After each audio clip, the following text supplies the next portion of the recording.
사랑 성도 여러분, 오늘 사순절 둘째 주일날 함께 우리에게 주신 말씀으로 은혜를 나누기를 원합니다.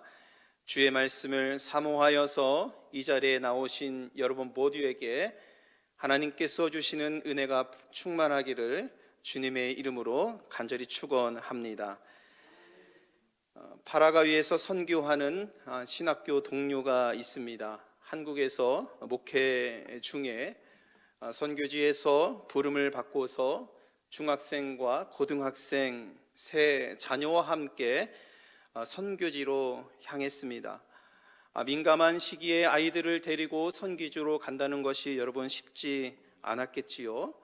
그러나 그 선교지에서는 그런 선교적인 경험이 있는 그 목사님을 꼭 모셔서 그 선교지에서 선교하기를 원해서 선교지로 향해서 갔습니다. 언어와 문화적인 그런 차이들이 있어서 상당한 어려움을 겪고 있을 때에 그 선교 센터에 신실한 거기 2세인 거죠. 2세 부부의 도움을 많이 받았다고 합니다. 언어적인 도움도 많이 받고 문화적인 도움, 또 완전히 생소한 곳이니까 사역하는 데 있어서 2세 부부의 그 신실한 믿음을 통해서 많이 도움을 받았다고 합니다. 그래서 선교 사역이 안정되어 가는 것 같았는데 1년이 조금 지나서 여러분 사건이 터지고 말았습니다. 그 바로 신실한 옆에서 너무나도 잘 도왔던 그 부부가 선교센터에 큰 자금을 착복을 한 것입니다. 일순간 그들의 얼굴 빛이 바뀌고 시치미를 뚝 떼고 완전히 달라진 그들의 모습 때문에 상처를 받고 또한 시련 아닌 시련을 겪다가 아무것도 할 수 없는 그런 지경에까지 절망했다가 정신을 차리고 이 선교지를 살려야겠다라는 생각을 해보고 보니까 할 수 있는 일은 아무것도 없었고 법적인 소송밖에 없었다고 합니다. 그래서 소송 절차에 들어가면서 금방 해결되는 것도 아니고 정말 힘겨운 시간들을 보내고 있다라는 소식을 들었습니다. 친구 목사의 이러한 소식을 들을 때에 제 마음도 굉장히 찹찹하고 우울해지기도 하고 같이 힘들어지는 그런 마음도 느껴지곤 했습니다. 들려지기로는 선교지에서는 이와 비슷한 일들이 종종 일어난다고 하더군요. 열심히 몇 년 동안 훈련시켜서 리더자로 세웠는데 일순간 그 모든 것을 놓아버리고 오히려 사역에 방해가 되는 경우가 선교지에서는 종종 있다고 합니다. 주님이 함께 하시는 이 선교 사역에, 주님의 나라를 이루어가는 이와 같은 사역에 여러분 왜 이러한 일이 일어나는 것일까요? 우리는 소식을 들을 때마다 답답한 마음을 숨길 수가 없습니다. 신실한 하나님의 백성들의 마음은 왜 변하고 바뀌는 것일까요? 여러분 돈 때문일까요? 아니면 어떠한 문제가 그 안에 있는 것일까요? 선교지에서 벌어진 그 일, 아주 구체적으로는 어떤 일이 거기에 있었는지는 제가 다 알 수는 없습니다만, 그러나 복음서의 말씀, 복음서에서 말씀하고 있는 이런 것을 빗대어서 말을 할 수 있는 것은 결국 이러한 일들은 하나님의 나라가 이 땅에 세워지는 것, 하나님의 나라가 이 땅에 점점 확장해 가는 일들을 방해하는 방해꾼이 있구나라는 생각밖에 안 듭니다. 그래서 복음서에서는 이러한 일들을 통틀어서 사탄의 역사다 이렇게 말을 하곤 합니다. 지난주에도 우리가 광야에서 시험 받으신 예수님을 함께 묵상했습니다. 우리 주님께서도 사탄의 유혹을 받으셨습니다. 에덴 동산에서 아담을 시험했던 사탄은 광야에 서 있는 예수님을 시험했고, 그리고 여러분 오늘날에도 하나님의 나라를 위해서 서 있는 그 수많은 사람들을 유혹을 합니다. 사람의 마음을 변질시키고 믿음을 흔들어 놓고 믿음의 삶의 기본을 흔들어 놓는 사람을 변절시키고 무너지게 하는, 도래하는 하나님의 나라를 방해하는 사탄과 같은 그 방해꾼들이 지금도 여전히 있다라는 것을, 이런 소식을 들으면서 저는 생각이 들곤 합니다. 그래서 여러분, 성도들은요, 다른 것 없습니다. 주님을 더욱더 사모하는 마음으로, 믿음으로, 그리고 특별히 사순절 기간 같은 이러한 신앙의 절기를 통해서 십자가로부터 오는 주님의 그 은혜만을 간절하게 바라볼 수 있는 그런 믿음을 지닐 때에 우리 주변으로부터 오는 유혹과 흔들림에서도 우리는 굳건하게 서 있는 그런 믿음을 지니게 될 줄 믿습니다.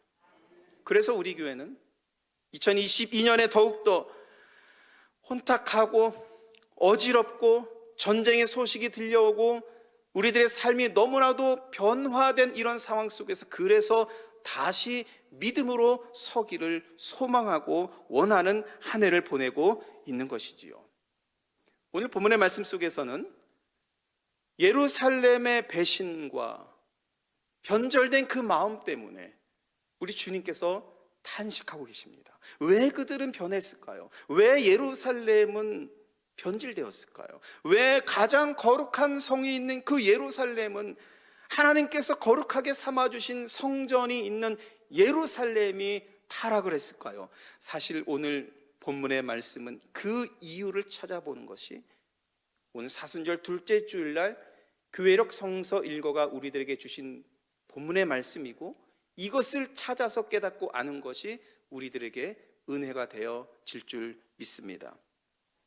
예루살렘의 백성들은 신실한 주의 백성들이었지요.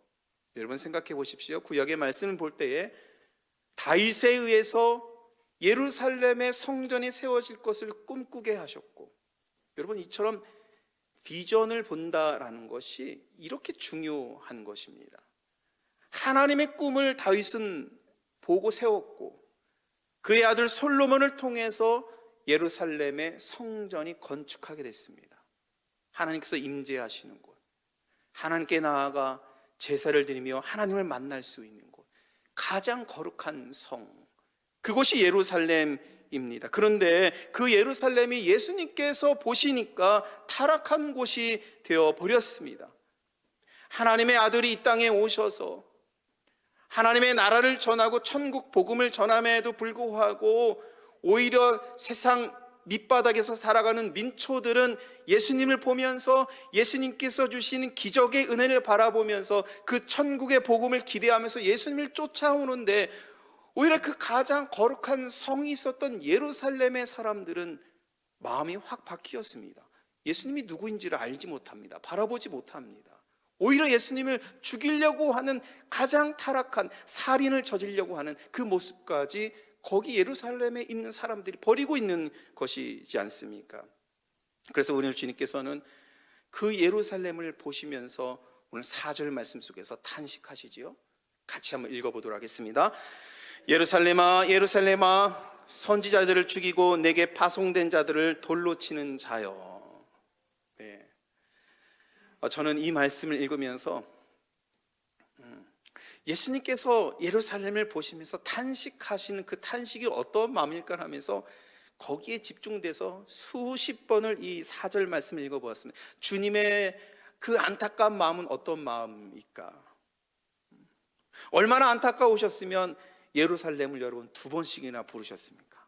예루살렘아 예루살렘아, 왜 그 땅에서는 선지자들을 죽이고 하나님께서 보낸 사람들을 돌로 치어 죽게 하느냐? 여러분, 왜 예루살렘이 이 지경까지 됐을까요? 여러분, 왜 하나님의 나라를 이루어가는 가장 중요한 거룩한 성이라고 되는 바로 그곳이 변절되고 타락하고 왜 이 지경까지, 주님께서 한탄하시는 그 지경까지 되었을까요? 제가 4절 말씀 읽으면서 주님께서는, 물론 주님께서 예루살렘 보면서 탄식하신 그 이유가 여러 가지가 있을 수 있겠습니다만, 오늘 이 본문을 왜 예루살렘은 타락했을까를 중점을 두고 생각해 보니까, 예루살렘에 있는 이스라엘 백성들은 신앙의 가장 기본적인 그 기본의 자리를 떠났더라고요. 여러분, 신앙의 가장 기본을 지키는 것이 이래서 중요한 것입니다. 주님께서는 믿음의 반석이라고 말씀하셨잖아요. 이 반석이 기본이고 기초이지 않습니까? 그런데 이스라엘 백성들은 이 기초를 무너뜨린 거예요. 이스라엘에게 신앙이 있어서 가장 중요한 것은 율법입니다. 율법 안에 있는 것입니다. 율법에는 하나님을 공경하는, 하나님께 제사를 드리는, 하나님을 영광스럽게 하는 그 방법, 그 길이 무엇인지 다 나와 있습니다. 율법에는 이웃을 대하는 태도, 여자와 남자를 대하는 태도, 나의 가족을 대하는 태도, 부모와 자녀를 대하는 태도, 이방인들을 대하는 태도, 아주 상세하게 율법 안에 나와 있지요. 율법에는 거룩한 백성들이 지키면서 살아가야 하는 자세가 무엇인지를 잘 설명해 주셨습니다. 그래서 이스라엘에게 율법은 하늘의 길이고 복받는 길이며 은혜 안에 사는 비결이지요. 그런데 그들은 이 율법을 지키지 않았습니다. 하나님의 백성이 지켜야 할 그 기본에서 떠난 것입니다. 예루살렘은 가장 기본이 되는 그 거룩한 성을 지켜야 하는 이 기본에서 떠났습니다. 여러분, 우리는 신앙생활 할 때에 신앙인이 되면 우리는 굉장한 영적인 사람이 될 거라고 생각을 하시지요.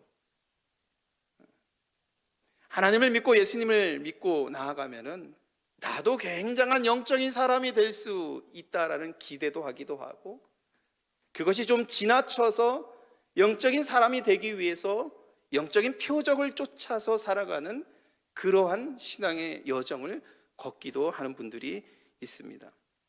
그런데 여러분, 그것보다 더 중요한 것은 뭐냐면 신앙의 기본을 지키는 신앙이 가장 중요합니다. 제가 늘 강조드리지요.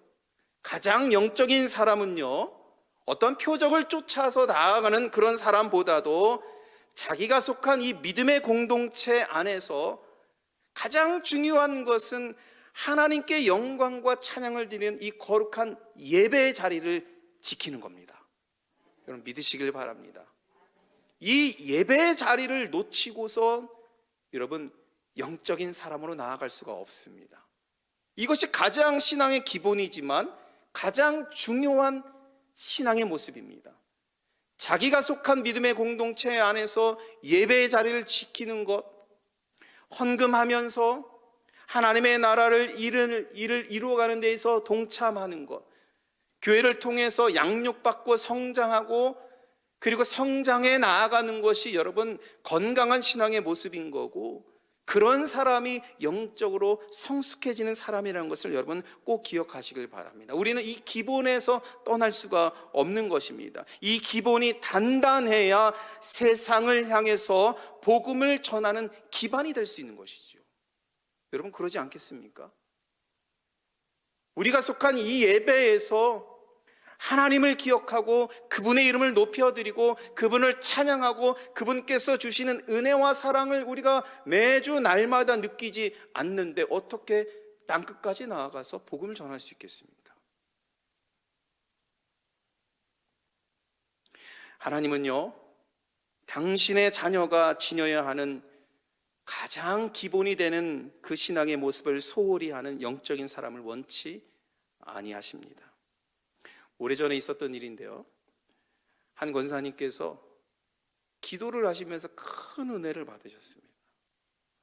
여러분들도 기도하면서 신앙생활하면서 하나님께 그러한 은혜를 받고 간증이 생기면 여러분 그 마음이 어떤 것인지 아시지요? 막 가슴에서 불같은 은혜가 막 날마다 일어나고요, 매일마다 교회 와서 기도해도 부족하고, 통성기도 하시는 분들은 1시간, 2시간씩 기도해도 10분 기도하는 것 같고, 그런 은혜가 이 믿음의 은혜 안에는 있는 것이지요. 그 권사님께서 기도 중에 예배와 말씀을 통해서 큰 은혜를 받으셔서 매일같이 교회 나오셔서 기도하시고, 목회자보다 더 교회를 오래 계시고 기도하시고, 그러한 은혜 충만한 권사님이 계셨습니다. 그런데 추석 명절이 돌아왔어요. 추석은 여러분 한국 고유의 명절, 얼마나 중요한 날입니까? 온 가족이 다 모이는 그런 날이에요. 그래서 한국 교회 대부분의 교회들은 수요 예배나 새벽 예배를 쉬죠. 그래서 가정에서 예배를 드릴 수 있도록 가정 예배서를 배포해서 가족들과 함께 지내고 그곳에서 예배를 드릴 수 있도록 한국 교회는 그렇게 많이들 합니다. 그런데 이 명절 날에 권사님이 교회에 나와서 기도를 하고 계시는 거예요. 집에를 안 가시고 그렇게 은혜에 대해서 사모하는데, 근데 그때 목사님께서 권사님을 부르셔서 이렇게 말씀하시더라고요. 권사님, 오늘은 가정에 가셔서 가정에 충실하고 가정에 충실하는 그 모습으로 하나님을 보여주는 것이 하나님께서 기뻐하시는 일입니다. 그래서 추석 명절에 기도하러 하루 종일 있는 권사님을 가정으로 돌려보내서 가정에 있게 하시는 그 목사님의 권면에 하신 그 모습을 제가 오래전에 봤습니다. 여러분, 저는 성경을 통해서 그리고 목회하면서 영적인 사람은 말씀 안에서 교회와 가정과 자기가 살아가는 그 삶의 터전에서 신실한 사람이라는 것을 알게 되었습니다. 이러한 신앙의 기반 없이 우리는 세계 선교로 나아갈 수 없는 것이고, 자기 삶에 충실하고 신실하고 자기 삶에서 하나님의 은혜를 나누지 못하고 전하지 못한다면 세계 선교를 향한 그 발걸음이 여러분 얼마나 가볍겠습니까? 오늘 예배 후에 재직회를 통해서 우리는 몇 가지 중요한 결정된 안건을 나누게 될 겁니다. 그 중에 하나가 올해부터 저희 교회는 미국 내에 있는 미자립 교회를 돕는 사역을 진행하기로 했습니다. 그러니까 목회자를 책임질 수 없는 교회, 개척한 교회, 너무나도 연약한 교회들을 우리 교회가 좀 도와서 그 교회가 좀 부흥하게 하고 함께 동역해서 우리 이민교회가 다 같이 부흥의 길로 나아갔으면 좋겠다라는 그런 취지로 국내 사역으로서 미자립 교회를 돕기 시작하는 것을 오늘 재직회 때 함께 의논할 것입니다. 여러분, 이러한 마음을 품게 된 것은 하나님께서 이러한 마음을 우리 당해 주시는 것은 이러한 의미가 있는 것이지요. 우리가 좀 세계 선교를 향해서 나아가기 위해서는 제3세계 국가에 교회를 세우고 복음을 전하기 위해서는 여러분 우리가 살아야 됩니다. 이민교회가 살아야 돼요. 이민교회가 부흥해야 돼요. 이제 우리는 내 교회, 너 교회 자꾸 경쟁해서 우리 교회만 살고자 하는 이 마음에서 벗어나서 다 같은 하나님의 나라를 이루어가는 동역자라는 그런 믿음의 고백을 가지고, 여러분 이러한 고백을 갖는 교회는 반드시 하나님께서 축복하실 줄 믿습니다. 동역자라는 마음을 가지고 좀 어려운 교회를 우리가 돕고 나아갈 때 곧 그것이 세계 선교를 위한 여러분 기반이 되는 것이지요. 이민교회를 여러분 살릴 수 있는 믿음을 우리는 가져야 됩니다. 기반이 되는 것이 기본을 자꾸 튼튼하게 해가는 그런 믿음을 우리는 자꾸 만들어가야 하는 것입니다. 여러분은 신앙의 기초를 잘 세워서 무너지지 않고 든든하게 세워지는 믿음의 삶이 되기를 주님의 이름으로 축복합니다. 예루살렘은 이 기본에서 무너졌습니다. 율법 안에 있는 기본이 무너지면 믿음의 터는 완전히 황폐해야 됩니다. 가장 거룩한 예루살렘이 배반과 살생이 일어나는 타락한 곳이 되어버렸습니다. 세상의 기반이 무너지려 하는데 왜 우리 주님께서 그 예루살렘을 보시면서 탄식하지 아니하시겠습니까? 세상의 기반이 무너지는구나, 이 거룩한 땅이 무너지는구나. 하나님께서, 예수님께서 그래서 그 땅을 바라보시면서 탄식하고 계십니다. 그래서 말씀하시잖아요. 그래서 그 집이, 여기서 집은 예루살렘을 의미하는 것이고 예루살렘의 백성들을 의미합니다. 그 집이 황폐하여 버림바 될 것이다 라고 말씀하십니다. 예루살렘은 계속 무너졌잖아요. 근데 주님께서 오셨는데 다시 예루살렘이 무너질 거다, 황폐하게 될 것이다 라고 말씀하시는 주님의 그 마음은 얼마나 여러분 아프셨겠습니까? 그런데 오늘 복음서의 말씀을 보면서 우리가 기억해야 할 것은 주님의 이 한탄과 주님의 예언은요, 예루살렘을 살리기 위한 말씀입니다. 이것이 매우 중요합니다. 예루살렘에게도 죽어야 산다는 진리가 세워지고 있습니다. 여러분, 무슨 일을 이루려면 누군가의 희생이 반드시 필요하지 않겠습니까? 한 가정을 잘 이렇게 이루려고 하더라도 가정에 누군가의 희생이 필요한 거고, 여러분들의 일터와 사업체를 잘 이루려면 그 희생이 필요하지 않습니까? 교회도 마찬가지입니다. 건강한 교회, 믿음의 은혜가 충만한 교회를 세워가기 위해서는 그 안에서 누군가의 희생과 섬김이 반드시 필요하지요. 죽어가는 이 예루살렘을 살리기 위해서 그 일은 오직 예수님만이 하실 수 있다고 말씀하시면서 주님께서 그 길을 나서겠다고 말씀하시지요. 그 길에 어떠한 길인지를 32절에서 이렇게 말씀하십니다. 우리 다 함께 읽도록 하겠습니다. 이르시되 너희는 가서 저 여호와에게 이르되 오늘과 내일은 내가 귀신을 쫓아내며 병을 고치다가 제3일에는 완전하여 지리라 하라. 오늘 이 말씀에서 제3일에는 완전하여 지리라 라고 말씀하셨는데 3일 만에 완전하게 될 것이다 라는 이 말씀을 예루살렘에서 이루실 것이라고 주님께서 말씀하고 계십니다. 이것은 주님께서 예루살렘에서 죽으시고 부활하게 되실 것을 예언하시는 그런 말씀입니다. 예수님 자신이 죽음의 길을 가심으로 그 예루살렘을 새롭게 하시겠다라고 주님께서 하시는 그 말씀입니다. 그런데 오늘 이 말씀 볼 때 저 여호와에게 가서 이르되 할 때 30절, 31절 말씀 함께 보아야 하는데요. 이 말씀을 하실 때 예수님은 헤롯으로부터 죽음의 위협을 받고 있습니다. 바리새인은 예수님을 멸시하던 부류의 사람이지 않습니까? 그런데 오늘 말씀 속에서 참 재미있는 것은 그 바리새인 중에서 몇몇이 예수님께 와서 헤롯이 당신을 죽이려고 하니까 빨리 피하십시오라고 말을 합니다. 성경 말씀을 보면서 참으로 놀라운 일들이 많이 있습니다.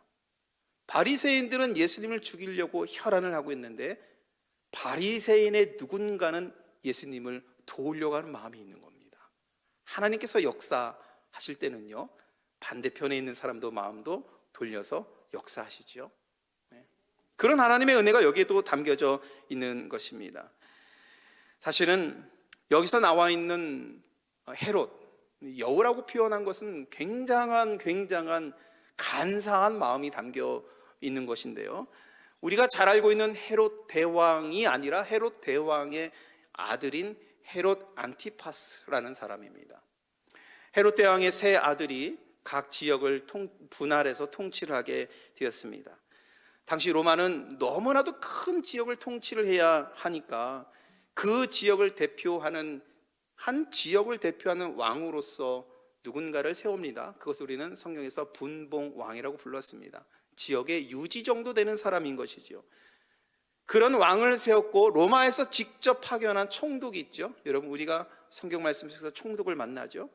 그런 총독은 로마 정부에서 직접 그 지역으로 파견한 사람입니다. 어떻게 보면 이런 분봉왕보다는 정치적인 그런 입지와 힘이 더 있는 사람이라고 볼 수 있겠습니다. 헤롯과 같은 분봉왕은 일정 지역을 다스리는 유지 정도 되는 것입니다. 그런데 오늘 본문에서 이 헤롯 안티파스를 여우로 표현하고 있는 것은 바로 이런 것입니다. 그는 총독과도 긴밀한 관계를 갖고 있고 위로는 로마에 충성 봉사하면서 자기의 입지를 굳히려고 하는 사람이고요, 유대인들의 지지를 받는 바리새인들과 제사장 그룹들과 좋은 관계를 유지하면서 자기의 안위를 위해서 서 있는 아주 간사한 사람이라는 것입니다. 그래서 오늘 주님께서는 여우 같은 사람이라고 말씀을 하고 있는 것이죠. 여우처럼 아주 간사한 마음을 가지고 자기의 안위만을 위해서 생각하는 사람. 그런데 그가 보니까 자기의 입지를 굳건하게 지켜야 하는데 예수라는 인물이 나타나서 사람들에게 환호를 받는 것입니다. 박수를 받는 겁니다. 자기의 인기를 다 뺏어가는 거죠. 예수라는 인물이 그 땅에 와서 하나님의 나라라는 것을 전하고 하나님의 통치를 전하고 기적을 베풀고 그것을 보면서 자기의 안위의 위협을 느끼는 것이지요. 그래서 주님을 죽이려고 하는 음모를 꾸미고 있습니다. 그는요 이미 요한을 참수한 그런 저력을 갖고 있습니다. 굉장히 무서운 거죠. 오늘 이 본문의 말씀 속에서 주님께서 겪고 계시는 이 상황은 굉장히 무섭고 암담한 그런 상황인 것이지요. 그런데 예수님은 선지자 예언에 따라서 예루살렘에서 죽어야 한다 말씀하고 계십니다.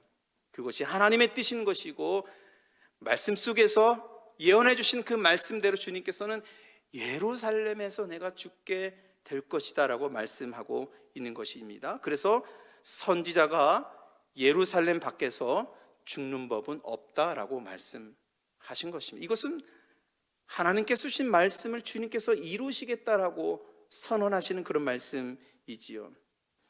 분명한 것은 주님께서 이루실 일은 헤롯에 의해서가 아니라 하나님의 뜻에 의해서 이루어진다라는 것을 보아야 합니다. 예수님은 하나님의 뜻에 따라 예루살렘을 향해 나아가시는데 헤롯은 그 길을 막을 수가 없습니다.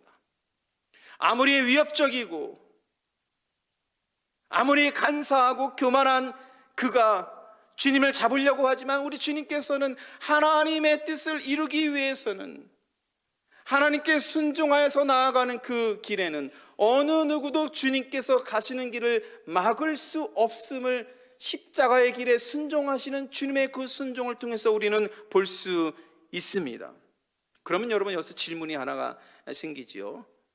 헤롯과 같은 인물도 막을 수 없는 그 일, 예루살렘을 황폐화한다라는 의미는 무엇일까요? 주님께서 예루살렘은 황폐해야 될 것이다 라고 말씀하셨는데 여러분 그곳은 전통적으로 제사장 그룹, 아주 견고하게 서 있는 제사장 그룹의 사람들이 있죠. 그들을 잘 뒷받침하고 있는 서기관들이 있고 유대인들의 대부분 사람들에게 인기가 아주 좋았던 바리새파 사람들이 이 성전 신앙을 딱 지키고 있는 사람들이 있는데 또 그들이 총독과도 결탁이 되고 헤롯과 같은 인물들이 다 눈을 부릅뜨고 이렇게 지켜보고 있는 상황 속에서 예수님은 어떻게 그들을 물리칠 것이고 예수님은 어떻게 승리를 쟁취할 것이고 그 예루살렘을 어떻게 황폐할 것인가, 여러분 질문이 생기지 않습니까? 그죠? 근데 이 질문은 우리에게 매우 중요합니다. 왜냐하면 주님께서 하신 말씀을 통해서 주님께서 하시는 일은 예루살렘에 있는 그 저들과 같이 하지 아니하시고 오늘 말씀처럼 제3일에 완전하여질 것이다. 이 하나님께서 역사하시는 이 사건을 통해서 이루실 것이다 라고 말씀하고 계십니다.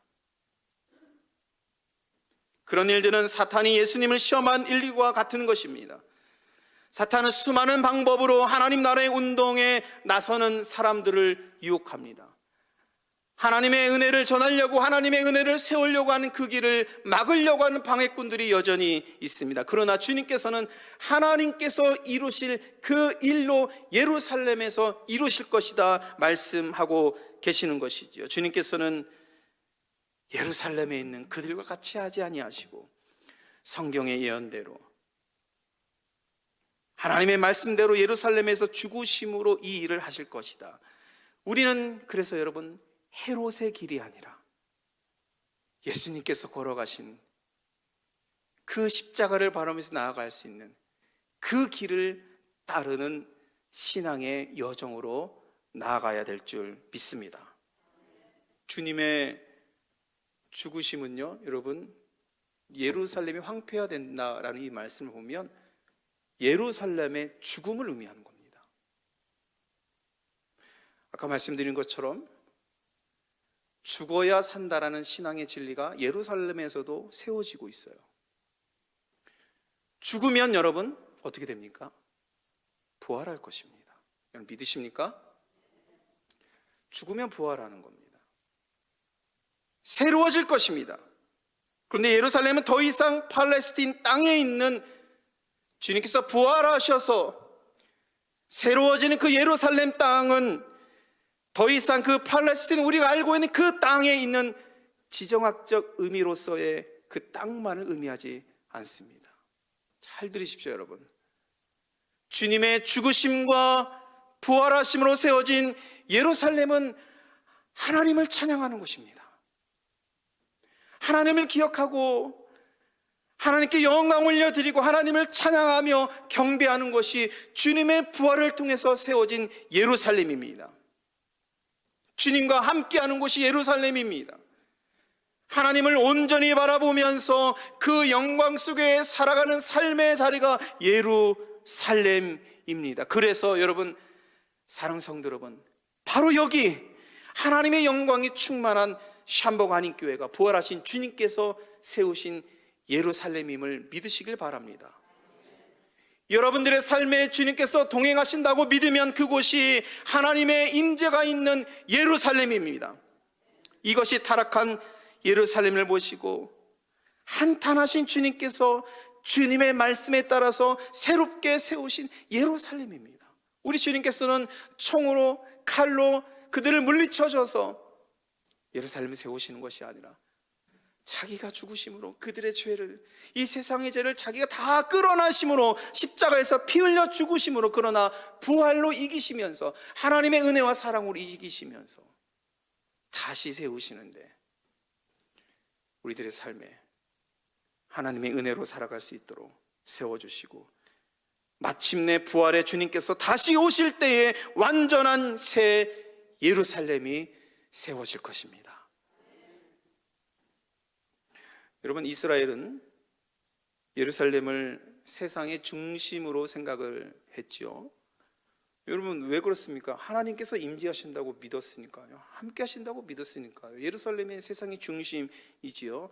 가장 거룩한 곳이기 때문에 중심입니다. 그래서 예루살렘을 우주의 배꼽 이렇게 부르기도 합니다. 후대 사람들이 얘기를 했어요. 제가 이 얘기는 언제 한번 했는지는 모르겠습니다만, 배꼽은 어떻습니까? 우리 몸의 중심에 있지 않습니까?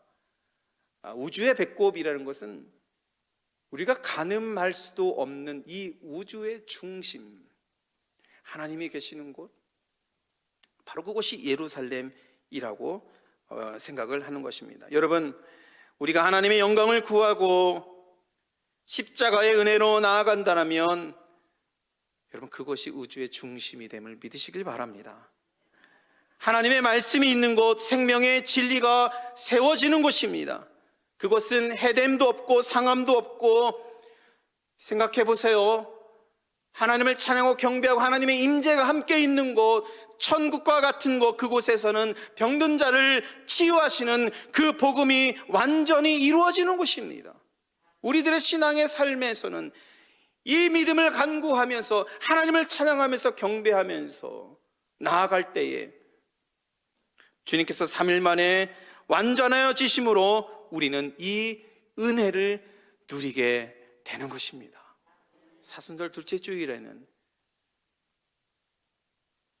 예루살렘을 새롭게 하시면서 그 죽음의 길로 점점 가까이 가시는 주님을 바라보면서 주님을 쫓아 십자가의 길로 나아갈 수 있는 믿음으로 우리는 회복될 수 있어야 하는 것입니다. 여러분, 헤롯과 같은 길로 나아가려는 잘못 회개하고 돌이켜야 합니다. 사탄의 유혹을 이기고 십자가를 바라보는 믿음으로 부활의 영광의 자리로 나아가야 합니다. 지금도 여전히 우리들의 마음을 흔들어 놓는 이 수많은 그런 일들 속에서 우리를 새롭게 하시는 주님을 바라볼 수 있는 믿음을 지녀야 합니다. 이렇게 다시 믿음으로 서는 저와 여러분이 되어야 될 줄 믿습니다. 이 말씀 기억하시고 사순절 둘째 주일 십자가로부터 오는 은혜가 여러분 가운데 충만하기를 주님의 이름으로 간절히 축원합니다. 기도하십니다.